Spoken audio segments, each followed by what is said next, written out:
Olá, seja bem-vindo a mais uma discussão de OSM, estrutura, funções. Nessa parte da nossa discussão, nós vamos falar sobre os controles de sistemas. Dentro dos controles de sistemas, nós vamos discutir quais são as análises que nós devemos fazer aí. Ou seja, o que é análise? Análise de viabilidade. Nós temos um sistema a propor à organização, ok? Esse sistema, essa mudança do modelo que existe para este novo modelo, ela é viável? E quando a gente fala em viabilidade, nós estamos discutindo viabilidade financeira, né? Quanto vai custar? Quanto vai custar? Nós estamos discutindo o que nós vamos investir e qual o retorno que isso vai dar para a organização. Mas além dessa condição, quando nós discutimos aí a viabilidade, nós precisamos entender o seguinte, vamos voltar lá à questão de tecnologia. Eu vou comprar um equipamento novo e de repente o equipamento que eu tenho hoje, ele tem a capacidade de produção de 1000 unidades dia.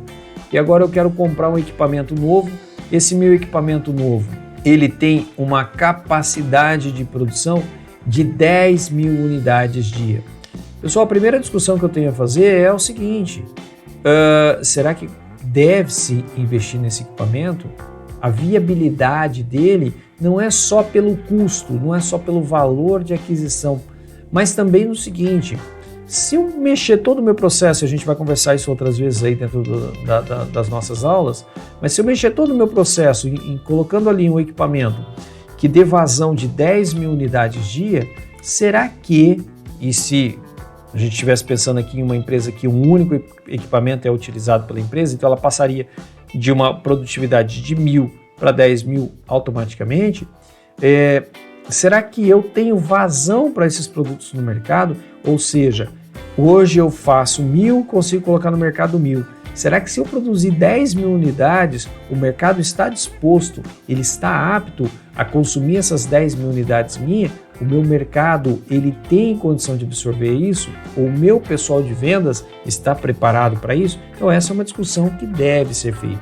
Outra discussão é o seguinte, se não for só um equipamento que a empresa depende, ou seja, se esse equipamento, ele compõe um conjunto de equipamentos que já estão equacionados e a partir do momento em que eu coloco esse equipamento com a capacidade produtiva de 10.000 unidades dia, o restante da minha organização não tem essa capacidade, ela consegue produzir, atender uma demanda de 1.000 e poucas unidades dia, significa que eu estou investindo em algo que não me vale a pena nesse momento, tá? Então, é lógico que aqui a gente está imaginando uma situação sem estudar algo real, tá? Lá realmente nós vamos verificar a viabilidade disso em função da estrutura que eu tenho, em função daquilo que eu tenho de demanda para aquele produto, para aquele serviço que a gente está propondo mudar, tá? E isso sendo viável, então a gente começa a discutir a questão da elaboração dos cronogramas físico, financeiro e de pessoal. Físico, cronograma físico, quando as coisas vão acontecer. Cronograma financeiro, como é que vai ser os desembolsos, ou seja, os pagamentos. E cronograma de pessoal, né? Como é que o pessoal entra nesse processo aí? Em que momento que eu preciso de quem? De repente eu vou precisar de 20 pessoas, não todas juntas, eu vou precisar de 5 agora, 10 depois eu tenho que estar com um grupo de 15, depois retorna para 5 pessoas, enfim. Como é que essas pessoas vão ser utilizadas e em que momento elas vão ser utilizadas dentro da estrutura? E por último, aí dentro desse controle de sistemas, avaliar os equipamentos disponíveis, né? Verificar se os equipamentos que estão lá, se eles não atendem à necessidade da organização e em que condição que eles não atendem. O que é que nós precisamos avaliar nesse equipamento em termos de produtividade, em termos de qualidade, em termos de acuidade, para que possamos discutir, olha, é o momento da troca do equipamento ou não, trabalhamos com ele dessa forma por mais algum tempo. Pessoal, nem todo negócio, nem toda atividade depende de ter máquinas de ponta. Aliás, muitos negócios com equipamentos mais simples ou com equipamentos mais antigos dão conta e muito obrigado pela atividade da qual ela se propõe a fazer, tá bom? Então vamos tomar um cuidado com isso daí e a gente tem uma série de histórias não bem sucedidas de troca pela simples paixão aí de fazer a propaganda do novo, né? Daquilo que é altamente tecnológico, mas não tem uma efetividade dentro da empresa da qual está sendo discutida efetivamente.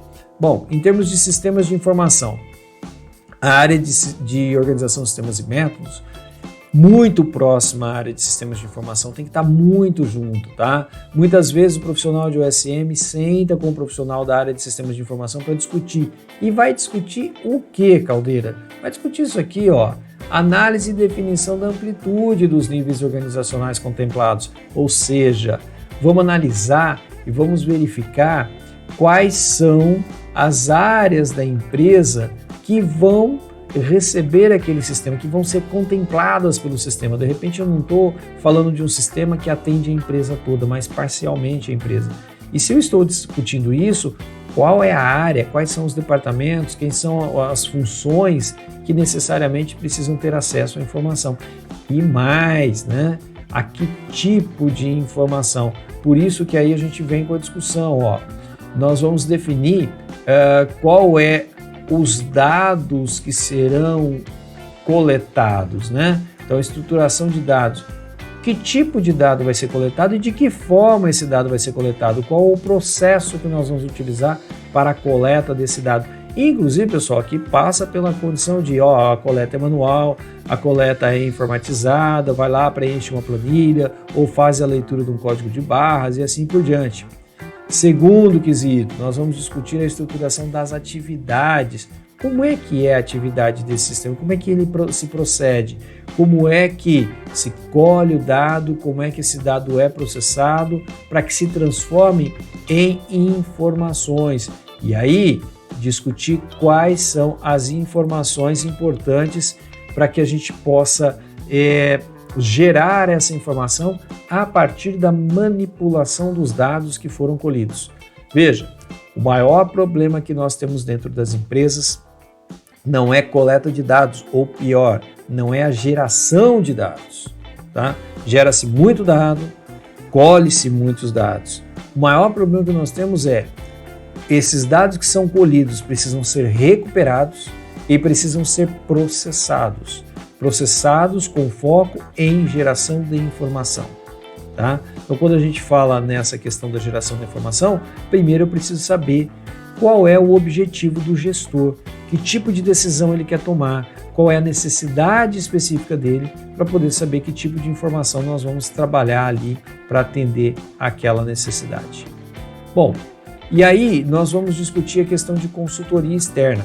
Vejam, esse material que nós estamos trabalhando com vocês, ele dá duas possibilidades, ele mostra duas situações. Situação número 1, né? Nós vamos ter a condição de ser o consultor interno da instituição, ou seja, vamos trabalhar dentro de uma área, de um departamento, que daqui a pouco nós vamos discutir isso, onde essa área ou esse departamento vai ter ali o profissional ou os profissionais de OSM pensando a sua estrutura interna, pensando nos seus processos, nos seus fluxos, pensando no treinamento, o ciclo organizacional, enfim, assim por diante, tudo aquilo que a gente já veio conversando.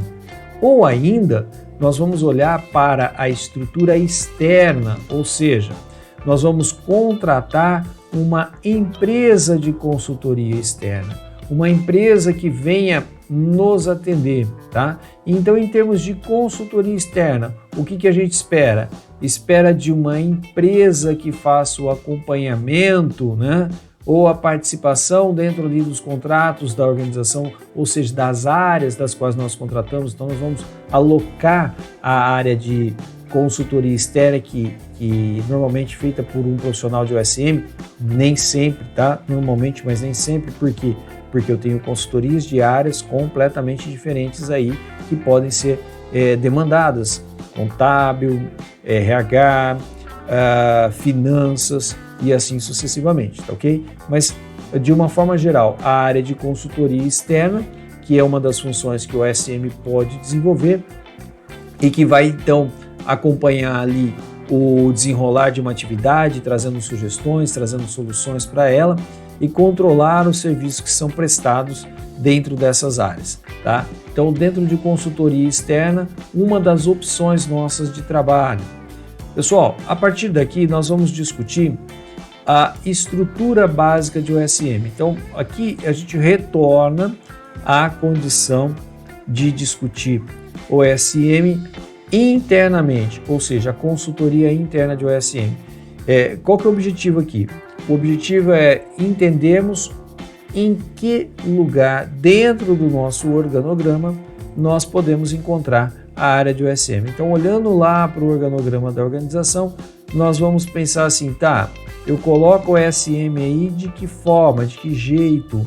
É departamento, é apenas uma função e assim sucessivamente. Então, nós vamos encontrar aqui, ó, 3 situações. Primeira situação, o OSM pode aparecer como um órgão de linha ou ele pode aparecer como uma assessoria ou ainda como uma função dentro da organização, tá?